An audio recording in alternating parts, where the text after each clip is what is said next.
Hey, what's up, everyone? This is SatoriD, and I have a special guest and interview today. Are you serious of Mondo 2000? Hey, how's it going? Are you Doing okay, thank you. cool? So what does your T-shirt say? It says Notional Seditionary Agency United Suspects of America. It has the NSA insignia on it. Yeah, So when I go around, because it's hard to read, people assume that I'm proudly carrying the banner of the National Security Agency, but there's something a little different. so that's something I really like about you is kind of your kind of humor and flipping a lot of things on its head, which is kind of this whole um, magic about you that I find attractive about your work and things that were going on in Mondo 2000 and even now with your new website. Yeah. Well, as David Bowie said on his last album, we were born upside down. So yeah, on its head. On its head, yeah. Uh, and that's kind of funny with like everything that's going on right now. It just seems that the world is more obvious on its head. I mean, it's probably always been this way, but it seems more transparent than normal. Yeah, I think there was an old yippie cartoon called it said "Prepare for World Flipout." Showed a bird coming out of an alarm clock and its brain opening up, and I think we're at that stage where maybe the world is completely on its head, and it's up to those of us who were born upside down to stand up straight now. That is kind of funny because like I always kind of like I trip out too when I watch the news, but like when I hear my parents' perspective or other people that are maybe not so much into the certain kind of the new edge kind of stuff that I'm into, I was like, well, this stuff has always been happening. It's just that like CNN's flipping out, like having more freakouts and like it just leaking out into the mainstream like so much more that it's like what used to be SNL skits are now serious news reporting. I It's always find, sometimes hard to tell the difference between the news and the onion. There are yeah, moments where I'm pretty sure that's must be a satire. But I mean, yeah, I mean it's Thomas Pynchon I think said back in the 1960s that you can't do satire anymore because the news itself is so bizarre. But I suppose it has always been that way. That just something has kind of gone over the edge into into a situation that seems almost inescapably dystopian and apocalyptic, and the veritable Tower of Babel kind of overflow of bad memes and bad information and so forth. yeah. Certainly, the election of Donald Trump represents something uniquely bizarre, even after the election of Ronald Reagan, who is also an actor, but who had at least governed a state and who could vaguely put forward a coherent narrative sometimes. Yeah. So I guess that's what I kind of wanted to start off was like let's kind of go back to this I guess kind of towards your beginning of um, how you started off starting your magazine with High Frontiers that evolved into Mondo 2000. Um, if you kind of want to talk about that a little bit. Yeah. Well, High Frontiers, it actually started with a 500 microgram liquid LSD trip the day after John Lennon was shot. Um, and I had been reading my Timothy Leary and Robert Anton Wilson, and I had a kind of I'm not sure how to describe it, an ecstatic trip. Felt that things were good underneath it all. There's something underlying everything that was marvelous, and at the time felt that the future was going to be marvelous and playful, and it would be boosted by science and technology as per the Leary Wilson influence and so forth. And I had I was in a sort of punk band at the time. I was in college. I decided to marry kind of all these influences together, having come out of the 60s counterculture, but also having come out of various 70s countercultures as well. Wanting to put something together that reflected something very contemporary, but at the same time something that dipped back into the ecstatic momentum that existed around 66 and 67, and try to marry those things a little bit together. So eventually I made my way from upstate New York, small college town in upstate New York, to Berkeley, and it took me a couple of years to get the feel of Berkeley, California, becoming a Californian. It's a little bit like entering a foreign country from New York. I mean, even upstate New York, people had a dark sense of humor, and if you'd say something really sarcastic and dark to somebody, then in California, they would tend to take you literally and be very sincere about it or whatever. So anyway, there was a period of adaptation, and then by the end of 1983, as it became 1984, I was getting the first issue of High Frontiers ready, and that was called the Space Age Newspaper of Psychedelics, Science, Human Potential, Irreverence, and Modern Art. And I'm very embarrassed I didn't call it postmodern art, but somehow the language, although I was super into reading those kinds of publications like semiotext and various intellectual discourses that would have been defined as postmodernism. Somehow the language of that had slipped through the cracks in my brain. Anyway, so that's kind of where it started. Yeah, and so I find it kind of interesting. So as you were developing the magazine, I guess you were also responding to what was going on around you, and you also kept on evolving the name of the magazine, right? Yeah, we changed the name to Escape Detection as Jack Bulbar, right? In the SF Weekly, and you did pretty well at escaping detection. High Frontiers was kind of hot in its own way. It got close to about a 20,000 circulation, which in terms of zines was pretty awesome. And then we changed the name to Reality Hackers, and it went kind of downhill in terms of people finding us. Yeah, but then Mondo had sort of an immediate resonance.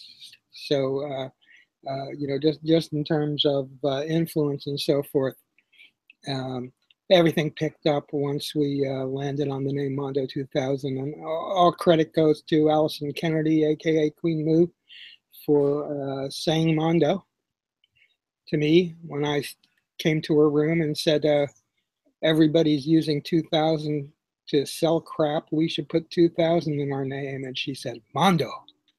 And she pictured how great the lettering was. The lettering was really good for potential design, which was absolutely correct. It's a great term for design potential. And we wound up getting a great design done initially by a guy named Brumbar, RIP, the great Broombar, visual artist um, from Germany, who we were introduced to by Timothy Leary, and variously mutated, largely, I think, by Bart Nagel, our art director. Yeah, I really do like the aesthetics of the you know the whole magazine, and even I've been going through, as you know, I've been playing around with a lot of that imagery, and it's really I don't know, it just stands out to me. It's Yeah, definitely I think cool. that you definitely got a lot of praise for the design of the magazine. The first issue, which was black and white, was really designed by Queen Moo with help from somebody named Taylor Barcroft. And even that one looks good. Yeah. Um, so I was I was also thinking about just a couple of like any stories of those early days that kind of like still stand out in your mind as something funny, something that was just going on in the whole scene, I guess. Well, I think toward the end of 84, 85, Lord Knows, a character, we will just stay with that name for now, became our art director. I was editing the magazine with somebody who called himself Somerset Mau Mau. And the first magazine was really largely dedicated to psychedelics, psychedelic drugs, psychedelic awareness, ideas that rotated around the notions of psychedelia, including the science and technology that we would eventually focus on and so forth. So anyway, we started doing a fair amount of what we were writing about. And there was one trip that we took.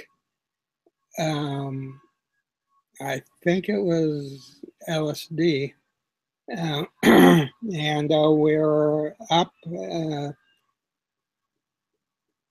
on a walking path in Marin County.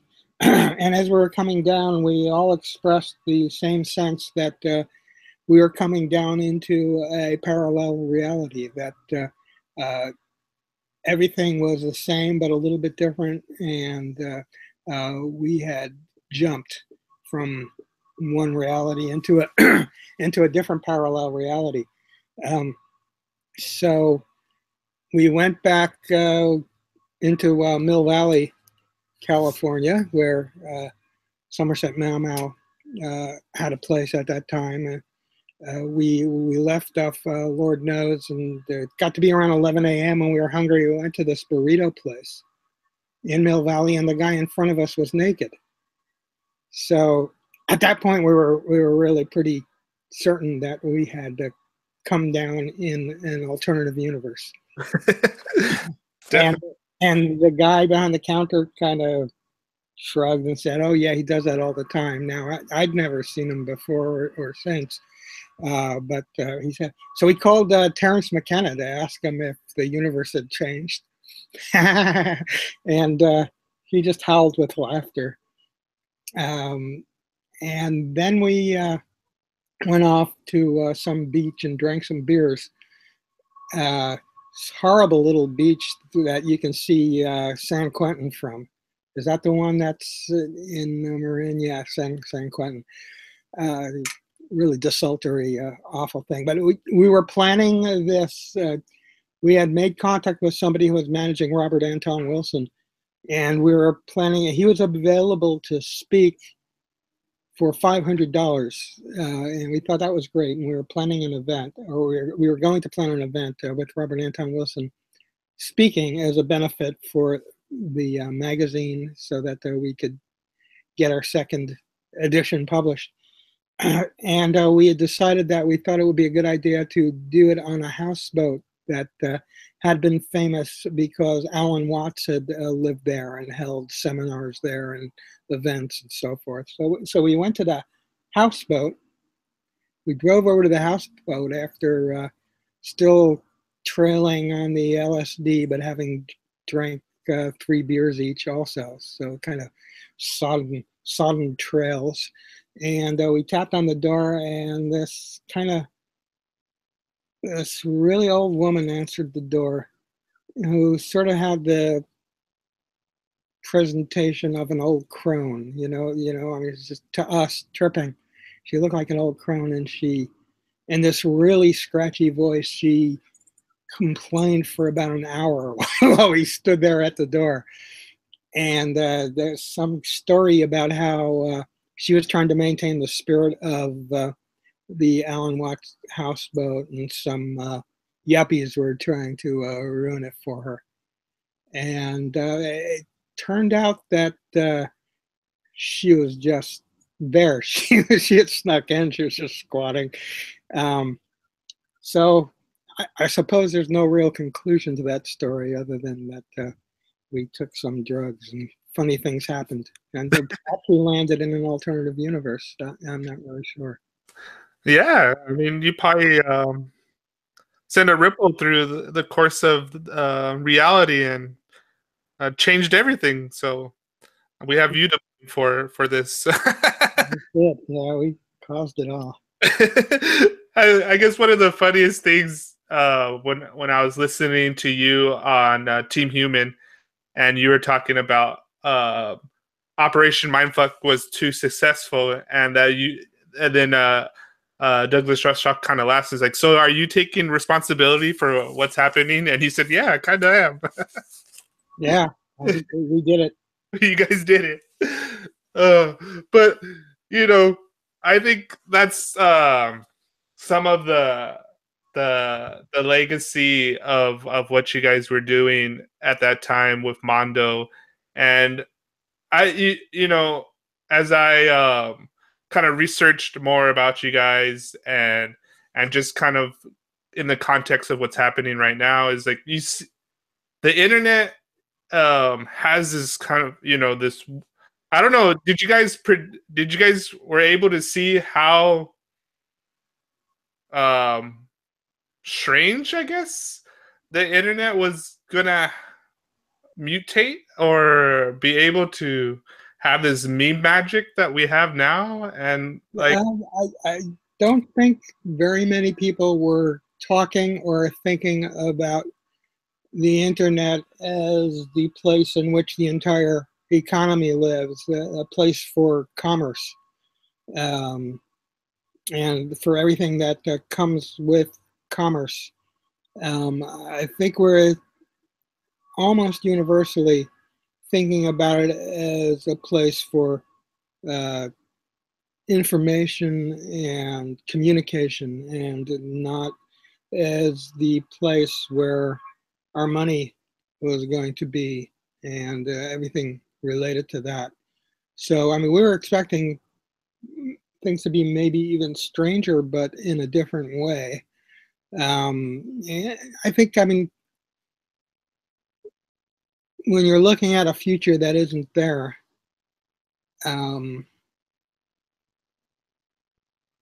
it's much richer in some ways in the imagination than it is in reality. And I think when we started Mondo 2000 in 1989,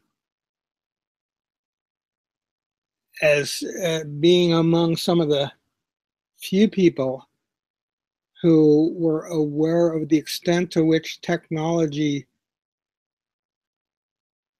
drives human civilization and was about to drive human civilization, it was possible to think that all kinds of crazy stuff was going to happen by the millennium. I mean, that was the name, the Mondo 2000. Even I understand at the beginning of the Clinton administration, I think it was John Perry Barlow, but it might have been somebody else, talked to Al Gore. And Al Gore was worried that the singularity might happen during his administration. That administration would have been from 2000 to 2008. Right? So, I mean, it was possible to imagine that all kinds of extremely radical things were going to happen technologically in the 90s that haven't occurred, and may never occur, or at least are taking a much longer time to occur. And I mean, the big one, the one that was really popular, was the intervention of virtual reality. And of course, we have massive virtuality now. We live in virtuality, and that's a big problem. That's a big part of our political problem, is that people are still biological, but they tend to believe or act as if the stuff that they want to believe in their heads is more important than the stuff that's actually occurring in materiality. And again, we go back to us blowing up consensus reality being problematic. But yeah, at the time, it seemed like, who knows, maybe there would be molecular technology by the end of the century. I had no real reason to believe that, but at the start of it all, at the start of the 90s, there was this feeling that anything was possible. And then towards the end of the 90s, there was the long boom, and it was when big capitalism first moved onto the internet. And that was a period of kind of huge optimism, that the entire world seemed to be becoming hip. And I mean, although we were critical, I was critical of the long boom and the sort of neoliberalism of that period of Bill Clinton and Tony Blair and so forth. Underneath it all, there was a feeling that, oh yeah, maybe this is all going to work. The Berlin Wall had come down. There was one superpower, and it was kind of dissipating into a global situation, and maybe all this will work somehow. And the 21st century was just kind of a jolt, wasn't it? First with the election of George W. Bush, the Donald Trump of his day, and of course 9/11, and onward from there. Yeah. Of course, the end of the 90s, there was a bit of a jolt. There was the long boom turned out to be a small bang. So yeah, that kind of petered out. Yeah, definitely. My joke that I like to always say is that, during Bush, I thought it could never get worse than this. And then already a year into Trump, it's like only took, 8 years to get like Trump. And in 1 year, to me, it feels worse than Bush. It's like, I can't even fathom what's going to happen in like 4 years. Like, I think a pro wrestler would be the thing, probably. Yeah. Well, he does have pro wrestling ties. Yeah, he's a bit of a pro wrestler. Yeah. Yeah, he definitely has that kind of flair and for dramatic. To make George W. Bush seem sensitive and intelligent, that's an incredible accomplishment.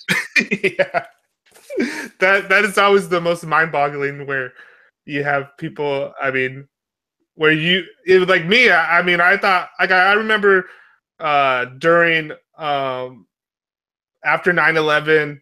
And we're going into the Iraq War, and I was in college, and I'm like having a party at my house, and we're all smoking weed, and we're all kind of wasted. And he was like, you know what? Nothing matters. Like, the world's going to end, and by the time George Bush's term's over, like, I can't see any way out of this. And then now I'm like longing for the good old days of George Bush. I don't know if it's because I'm getting older or something. Well, when I was growing up, I mean, the apocalypse was nuclear, and that was the sword of Damocles that hung over everybody's head. And I mean, that keeps on coming back for return performance. But now you have the weather, and that's like pretty much like being sentenced by a judge. That there's not going to be any pardon from the results of climate change. I mean, I think there's ways to prepare for it, and there's ways to slow it down, but There's a kind of inevitability, uh, and in terms of the idealistic aspects or the optimistic aspects of what we were projecting in Mondo 2000, the post scarcity might be canceled by climate change. I think post scarcity was really the sort of underlying utopian wish of the late 20th century counterculture. I mean, I do think work is over in its way. Some types of work are being replaced by technology, but we'll all be taking care of people who've lost their homes and building seawalls and things like that. Yeah. There'll be labor to do to overcome the change in the weather. I think that's something that's been kind of this weird juxtaposition between this kind of theater slash carnival of the politics, the backdrop of like what's actually happening in our environment. Like just here in California, first it happened up north where you were with the wildfires, and then down here south, I mean, all the valley just started to burn up. Yeah, and don't forget Florida, where my mom lives. Yeah, incredible flooding. I mean, there have been floods and fires before, but not that many, and it squeezed into that short of a time. yeah. So There's something, weird. I guess I don't know. It's just weird acceleration of everything happening. Yeah. It just seems that like this spiral, the spiral fractal of history's condensing more, like more and more of progress, digress, and everything just like happening like within this whole year. It just seems like there's, I don't know if it's because we're more plugged in as far as we're getting bombarded with information, but it does seem like more stuff is happening. Yeah. Well, I mean, there's sort of the intentional politics of distraction. Yeah. That we continue to be horrified day after day by various things in the news cycle that kind of keeps our eyes off the bigger picture. So I mean, there's that. But yes, there are events as well. I mean, one thing you don't really have that you had with George Bush, although I suppose that happened in his second or third years. You don't have a major military action by the United States yet. Yeah, and that's something that I joke around too. I was like, man, all this like stuff that we're concerned about with Trump or whatever, but actually nothing has really seriously happened. Like with George Bush, he had the 9/11 event, which that was his catalyst for a lot of our engagement in the Middle East and all sorts of stuff with the Patriot Act and all this kind of stuff.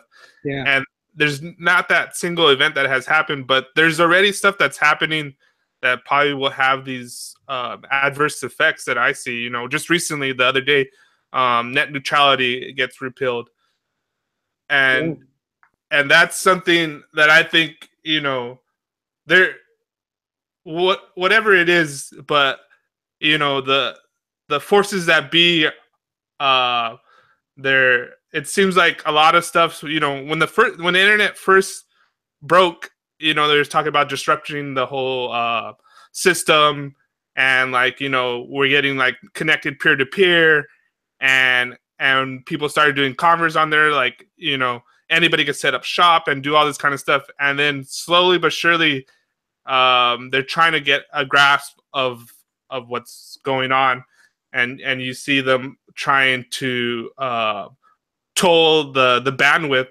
It's like, okay, we can't necessarily put the genie back in the bottle, but we could build up dams and we could control the infrastructure. But then I also see hope, even though there's problematic problems with, like, let's say blockchain, as far as they need to something like a lightning network where they improve the energy consumption and the scaling up. There's a problem with the scaling up, but there's at least, that framework for I think last year they at the Internet Archive they had breaking open the internet, kind of building a new infrastructure to keep the internet open, and that it's designed in a way that decentralize it. So there's no like central point mesh networks or so I think,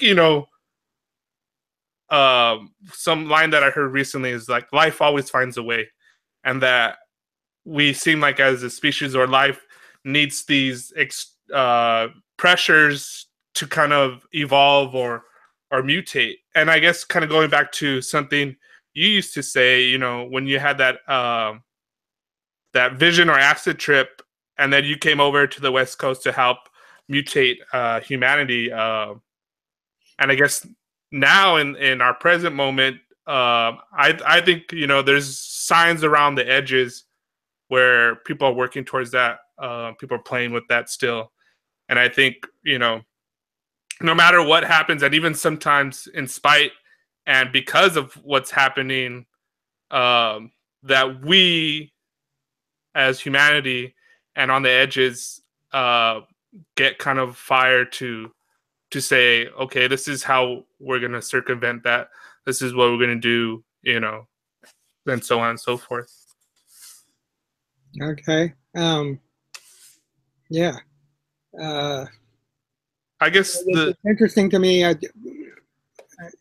think that the first layer of the end of net neutrality might be a commercial entertainment culture that lays on top of the continuation of everything everybody else has been doing without interfering with it. And then it becomes a question of cultural choice in a way, because we've allowed ourselves to a great extent to be caged in to what Jaron Lanier calls siren servers, these corporate monoliths like Facebook and like Google, which we're on right now, and so forth, that have provided a great deal of convenience, but have in their way put up fences in the internet so that a billion people are corralled on Facebook, but they're not out in the open wilds of the net.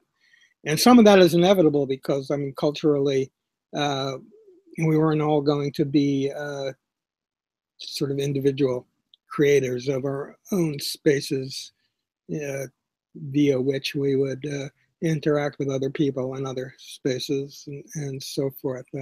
Most of us were going to find a place where we could communicate. Social media. I started off on the Whole Earth Electronic Link, and that was a social network, and it was an okay thing.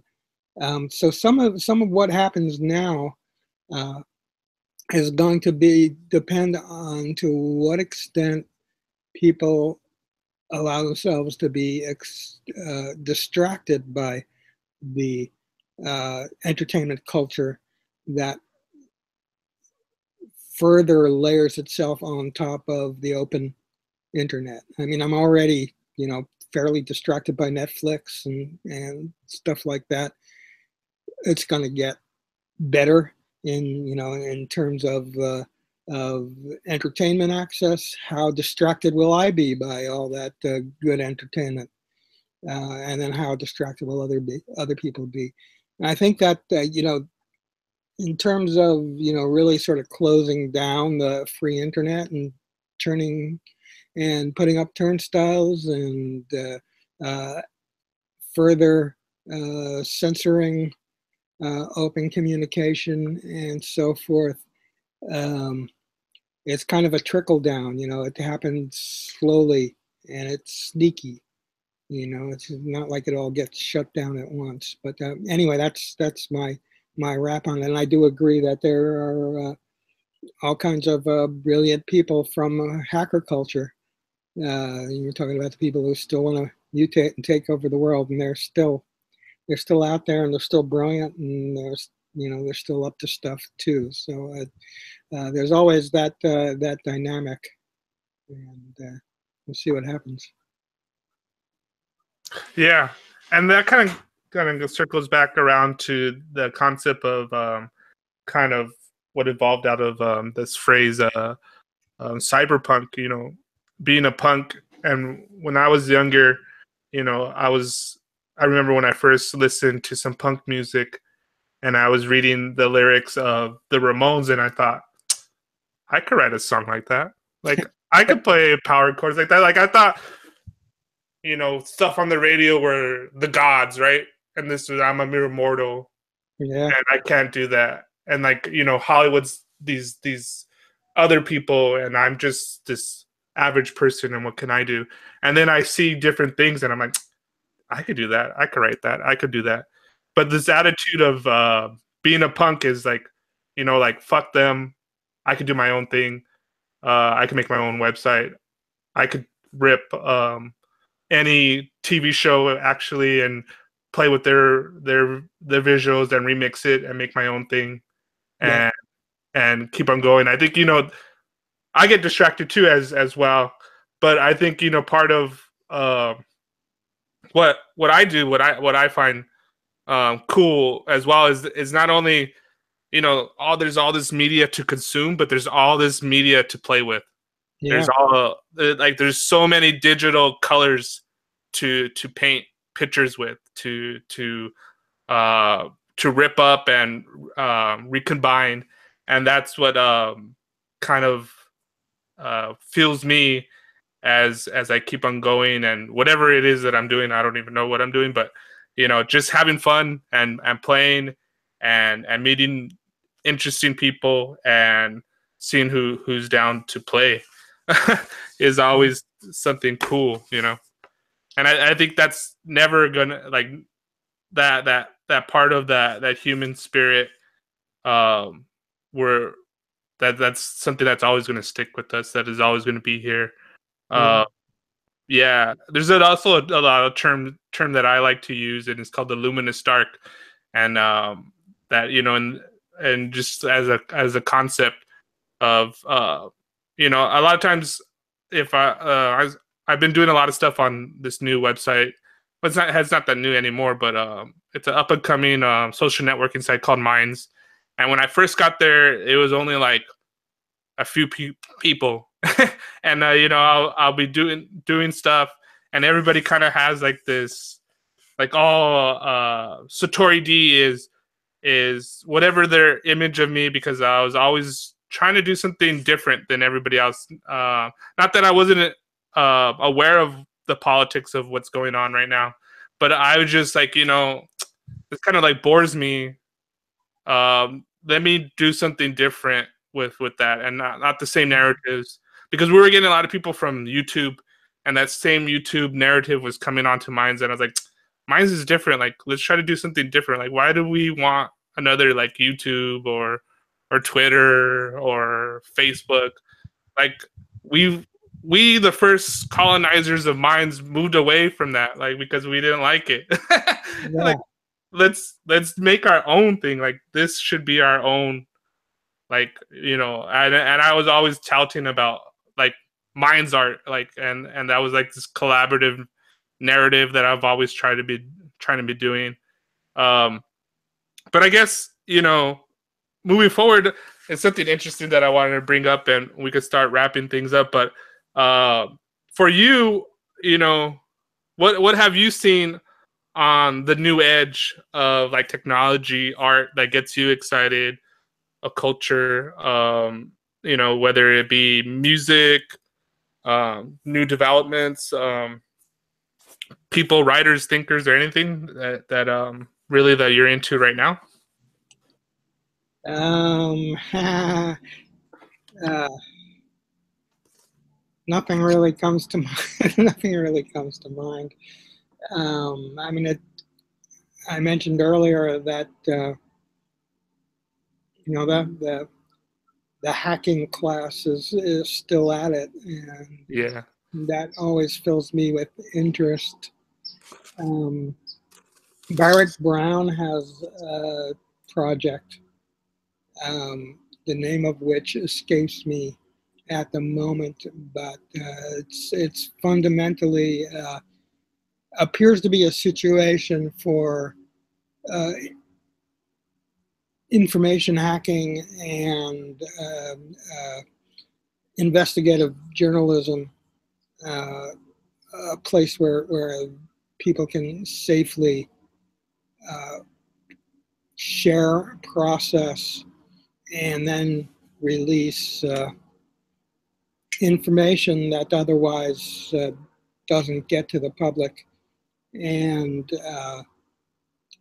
I think there's a something missing now that WikiLeaks has proved to be a degenerate institution. And I think this thing that Barrett Brown is doing might be the next thing. So I encourage people to look up Barrett Brown and see what he's doing. Um, Other than that, I mean, I hear music that just astonishes me now. Most of it being made by uh, African American artists, but I never remember what it is. I just hear it and it disappears before I know what's going on. But I mean, there's this peculiar thing. I heard three or four different artists. This peculiar thing. It sounds like a mix of really commercial soul and hip hop, but then like there are interventions in it of like people just talking and like strange sort of avant-garde jazz like noise stuck in the middle of it and stuff like that. I don't even know how to describe it, but I recognize that this thing is happening, and that's kind of an amazing thing right there. Yeah, and that's something too that I've always um liked, where you see or hear something that you can't like label, Yeah, and that's what we tried to do with Mondo.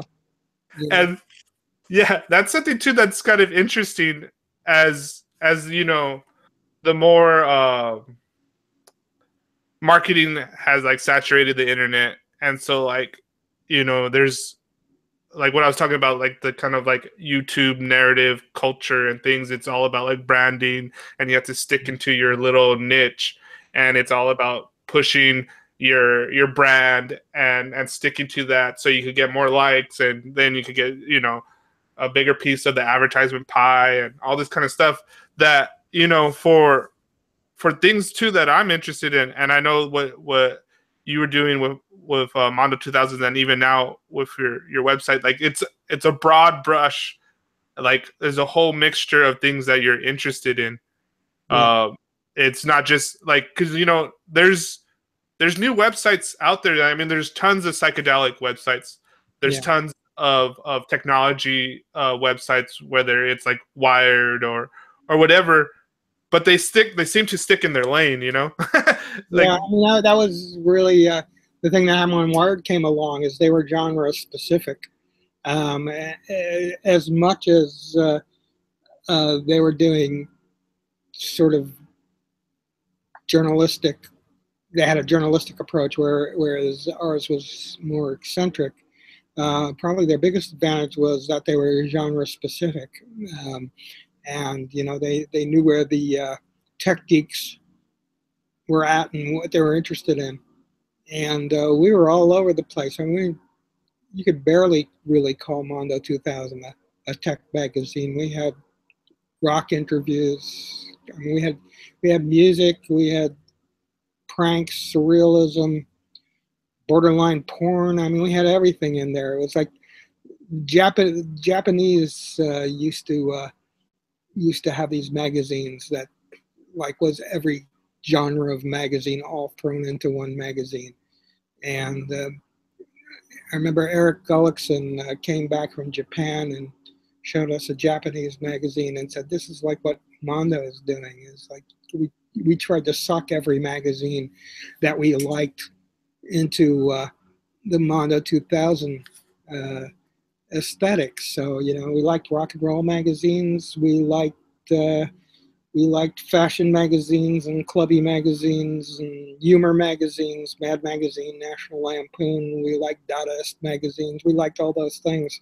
Wet.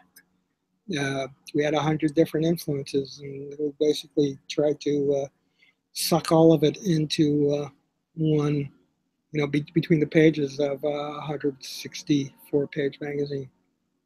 Yeah, and I don't know if I'm quoting Willem S. Burroughs right, but it's something about if you cut up the past, the future leaks out. Yeah, I think that's exactly what he said. Yeah. Yeah, and that always comes to mind. And I think when you're talking about that new music that you were listening to, it's we're all standing on the shoulders of giants, right? Of all this influence that comes before us, and that if the more we play with that, the more of this future leaks out. The more of if we're, and I do that a lot with whatever it is that I do, these mashup things that I take clips from, like Terrence McKenna or from your show or whatever, and then I put it to some new music that I like, whatever I like at that time. I think some of the funnest stuff that I've done, especially in the early times of Minds, where I was just playing off of whatever my friends were doing. Like, for instance, one time my friend took a video of him tagging by his house at like some like alley, and he's like showed it to me, and he put it to some Smashing Pumpkins song, and I was like, oh, this is cool. And I was listening to this song that was playing by another friend, and so I had like a couple of tabs up, and I'm like, oh, this is kind of weird that this song timestamp matches perfectly with the video that my friend sent me. And so I was like, okay, let's put it together and like edit it a little bit. And then I'm like, you know what? Like, let me just do a stream of consciousness about like how I feel about what's going on with my friends and everything. And I put it together. And that was kind of funny because as later I got told because I know the guy that kind of like runs Minds, and he told me that was the first video that went quote unquote viral on our website. And it was just like this spare of a moment kind of thing. And I think, as we I guess, as I always think about what's going on and where I want to be and where I have the most fun is I guess doing just that, cutting up the past and letting the future leak out. And I guess one last thing I wanted to share with you, it just came to me the other night. Actually, like it was part of this dream and something I've been thinking about. And it kind of goes into this whole thing about future technology. And so I've always have these vivid dreams, and I write them down. But every time I write them, they never accurately like kind of grasp what really goes on in that dream. And I share them, in obscure poetry that I write. And some people get it, but not that many people get it. And there's some brain scanning technology, and specifically they were trying to map out like dreams. And so they'll hook somebody up to the machine and show them pictures and see where get a brain image map of how, and then and so they record a dream, and then they'll come up with a mock like scenery. They're thinking about a horse and this and that. It's really crude right now. So and I'm thinking about it. Kind of happened to me in my dream last night. But what scared me is, so this technology undoubtedly will be kind of available in the near future, right? But me being poor, I can't buy the best technology of it, so I'm getting some kind of free dream scanning software, but it has ads in it. And so like it kind of like had this slash dream slash vision of me recording my dreams, but there's like ads that are placed in it, but I can't distinguish if it's an ad or it's my actual dream, and there's this weird feedback loop of these ads invading my dream, and I can't distinguish between what is my dream and what is reality and what actually happened. And I think that's kind of already what's happening to us. Yeah, like sounds like an episode of Black Mirror. Yeah, that's actually a really good show. But yeah, so and actually I was actually reading an article, and it was about on Mondo that I kind of, which ties into all this, is the online ad fungus that spreads in your brain. Oh yeah. And that's, and it's true, because a lot of people that are not even for me, that tries to stay up on certain things, like, you know, trying to just having media literacy, and yeah, more specifically online media literacy. Like, you know, I noticed when I talk to my parents, my dad's always getting pissed off because he clicked on something and now they want to know this or that about him, and he gets all pissed. And I'm like, Dad, you're clicking on an ad, not an actual article. And then he gets pissed off at me. And then it's like this whole thing. I'm like, oh God. But that's kind of, you know, it's really interesting. But I think this is where I like Adbusters, and also what you guys did on Mondo is flipping those ads on its head, and hopefully with the I don't know, maybe was there like a hidden intent to kind of like break that magic spell of these ads? Yeah, sure. I mean, there was some tournament going on there with in terms of advertising. And we had some awful advertisers. You know, we had some hucksters on there giving us money to sell brain machines that weren't very good. You know, but we did play with it quite a bit. Yeah, I when I go and read the magazines, I always kind of laugh and see how you guys rearrange the typical ad kind of stick your own little style or flavor in there. Yeah, Queen Moo used to reject ads if they, even from big companies, if they didn't fit the style, send them back and say, no, this doesn't work. You need to do something else. Although, I mean, we did have a very conventional looking ad for some Microsoft related software on our back page for a long time, which in itself made it unusual because it had all the markings of being an advertisement in a generic tech magazine. I mean, at the time, tech magazines were like car magazines. There was no culture involved. It was really just literally about the tech, until, you know, we came along and Boing Boing came along and then Wired came along. Yeah, and kind of have that style. I was just thinking too when you were saying that about having kind of like the standard Microsoft ad, and how it kind of, even, I guess, in a sense, mind fucked your own style. Yeah. I mean, I love that we were legitimized by aspects of the computer industry, that some of them advertised in this crazy ass magazine that was really doing some pretty deeply subversive stuff. And, you know, of course, record companies were a source of advertising for us as well. But yeah, I always loved that. And we had some really mainstream advertisers coming along, and I think Queen Moo gave them such a hard time that they never ended up doing anything with us. But our magazine might have ended up smelling like perfume if we had taken certain ads on board. You know, I mean, we were like, you know, Anarchist Monthly meets Vanity Fair at some point. Scratch and sniff, and the lady. Yeah, yeah. That's pretty funny. Um, so I guess to wrap things up, is there anything else you want to like currently? Anything you're working on, or? No, not really at the moment. Just my Bandcamp.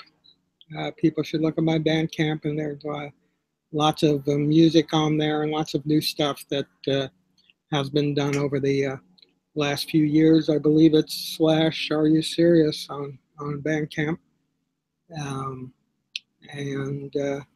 it's always a good day for punching a Nazi, and you can find the music Punching a Nazi on Bandcamp and also on the video on YouTube. Yeah, definitely check out Are You Serious's music. I'll have links up for that on the description, and later too I'm gonna write up a blog about this to kind of, actually I guess that's the last thing I kind of want to end things on. I wanted to do this interview with you because I'm starting a group on Minds, and kind of wanted to do this kind of like launch of the group, and kind of like in a more direct way. I've been subtly, my feed's been mixed with a lot of Mondo stuff, but kind of like push that out there, because I think especially a lot of the people that I interact on Minds would really we've been enjoying the videos, and my partner Eve enjoys the inclusion of some of her stuff from her Revolting video. Yeah, that is definitely something that I really enjoy, and I draw a lot of inspiration to get the whole "Are You Serious" feel to any video. Like the last one, when you're like, oh, I think it needs a little bit more stuff, and I'm like, oh, it's saying, God damn it, I need some more freak out in this, and I'm like, okay, more freak out. Yeah. But so thank you for your time. Are you? Man. And it was fun. Good seeing you, and till next time. Yeah, for sure. Thanks. Have a great day. Take care.